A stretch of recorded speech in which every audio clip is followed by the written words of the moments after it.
Oh, sharp. Good day, ladies and gentlemen. My name is Todd Standing. I am the man who takes people out into the field and has them either live interact with their eyewitness Sasquatch. Thank you very much for tuning into my Sasquatch Sunday video. I apologize for missing my last videos, but I am out in the wilderness. So I'm in some amazing Sasquatch habitats. Some of the things that have happened, I'm way up in northern British Columbia, about 4 hours away from my original Sasquatch research area. I don't think there's any Sasquatch around right now, but there could be bears and mountain lions, and maybe there is a Sasquatch, who knows. But like I say, we had excellent activity here, and likely there is a Sasquatch, probably within 5 or 6 miles of me. But we're going to talk about some stuff today I've wanted to talk about for a long time. So yeah, there's a lot of discussion going around about the 411 stuff, which is great stuff. I respect what 411 is doing. Let's see if I can make sure I get a good look here. I actually can't see myself right now, so because it's pitch black, and if I don't have the light on me, you can't see nothing. But anyways, 411 is a lot to do with how Sasquatch harm people, and everybody likes that. You know, because I'm sure Sasquatch are hunters, Sasquatch are predators. I'm absolutely sure that Sasquatch have killed people. Congratulations for making that discovery. I'm not really interested in doing research on stuff like that, because I have multiple incidents that I'm going to talk about today where Sasquatch have literally saved people's lives. So myself personally, those of you who follow me regularly know that I have two definitive times where Sasquatch have it's three definitive times that Sasquatch have absolutely saved my life. I've talked about it a few times on my live show, and I'll go more into it in my next documentary, Discovering Bigfoot 2, that's coming out in the next 3 or 4 months. But until then, I'd like to talk to you about, I'd like some involvement here from people too, because it happens. I'm sure it happens a lot. And I have in these chronicles, these stories I've heard from people, evidence and things that might help you cue you to potentially having people have been saved by a Sasquatch. So the first time, so just recently I got an email, and it was so similar to this previous incident that I heard about 15 years ago, that I'd like to tell you about them both. So the first one, so about 15 years ago, a gentleman, this is in my original research area, the original Sylvanic area, a gentleman was out just for a rock climb. So he went into the Sylvanic area, didn't know anything about Sasquatch, and so he's setting up his gear. He's glassed in an area that he wants to climb. Looks amazing. Gets out there, is about to set up, and a black bear starts predatorily moving towards him. He recognizes this, and it charges at him. So he goes up to a particular ledge. Unfortunately for him, the ledge was paralleled by a tree. So as he got up to the ledge, he was nearly at the top. The black bear ran up a tree, jumped from the tree onto him, got his jaws on the side of his body where he has scarring mark. You can see the actual jaw marks from the bear. It ripped him down, got his claws into him, gonna kill him. So what happened was a Sasquatch came out though, saw the bear doing this, and took the bear off of him in a way where he survived. So he had injuries to him. He had broken ribs from having fallen. I believe the height he fell from was approximately 12 feet. The bear, I can tell you, wasn't injured from this though. And he remembers something latching onto the bear. Like he remembers seeing like hands from the front prying the bear's jaw open, and the bear being ripped off of him and being flung off in the distance, like the bear actually being thrown. And he remembers turning and seeing a Sasquatch, literally. So it took him quite a while to open up to me and explain it, because he didn't want to say Sasquatch. He didn't want to be that guy that had seen a Sasquatch. But eventually he really opened up to me about the whole details of it. But anyways, so what's interesting was he passed out. So his lungs, one of his lungs collapsed, and he wasn't going to survive. He woke up a few days later in the hospital. And this is what's important. This is the through line here, ladies and gentlemen, is he was found on a roadside. Something had taken, a Sasquatch had taken a log, thrown it over the road, and put his body there.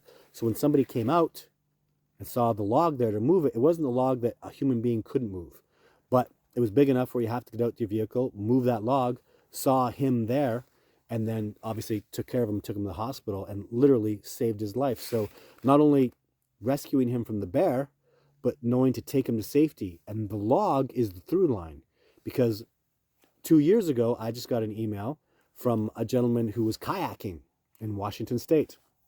And what happened there was he had went over some bad rocks, wiped out, got his leg jammed in a rock and broke it. So he literally off his kayak, lost his paddle. He's nearly drowning. He's got a broken leg. He's panicking and stuck in the water. So he's floating along. He remembers seeing what looked like a giant, large man grab him, but he grabbed him on the broken leg. And when that happened, he screamed, and he saw the Sasquatch let him go. And that's when the Sasquatch, after he saw it like coming out for him, he wasn't sure what he'd seen. And then it grabbed onto his leg. And at that point, he was kind of being pulled, but he screamed, obviously, because he was in extreme pain. The Sasquatch let him go, and that's when he spun around and got a really good look at it.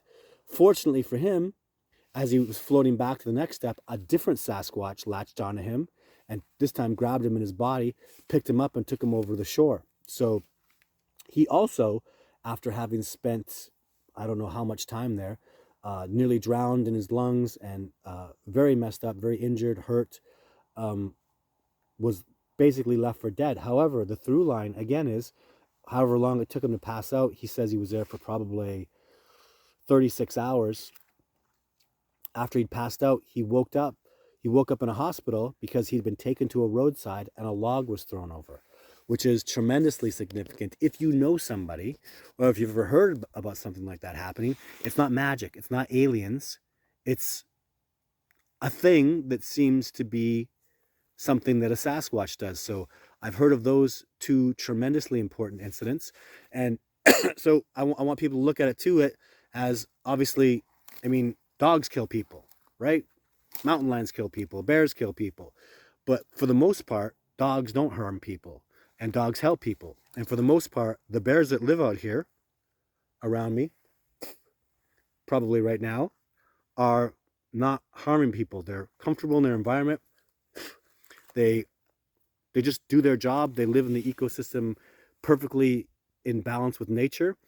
But don't save people's lives. I've never heard of a bear saving somebody's life, a wolf, a mountain lion. But those are two incidents. And again, 3 from me that I've heard of where they literally are helping people. And if you have a story like that, I would love to hear about it. Another thing that cues me to this too is, so these 2 particular incidents are very interesting because these men were not in an area that was familiar to them. So they were off in brand new areas, both of them. So unfamiliar areas, and the Sasquatch took them back to where they believed they'd be safe and successfully did so. However, probably a recently deceased, very close friend of mine, probably one of the best trackers I've ever heard of or seen in my whole life, my former compadre Gerard, who was very close to me. We had an excellent relationship.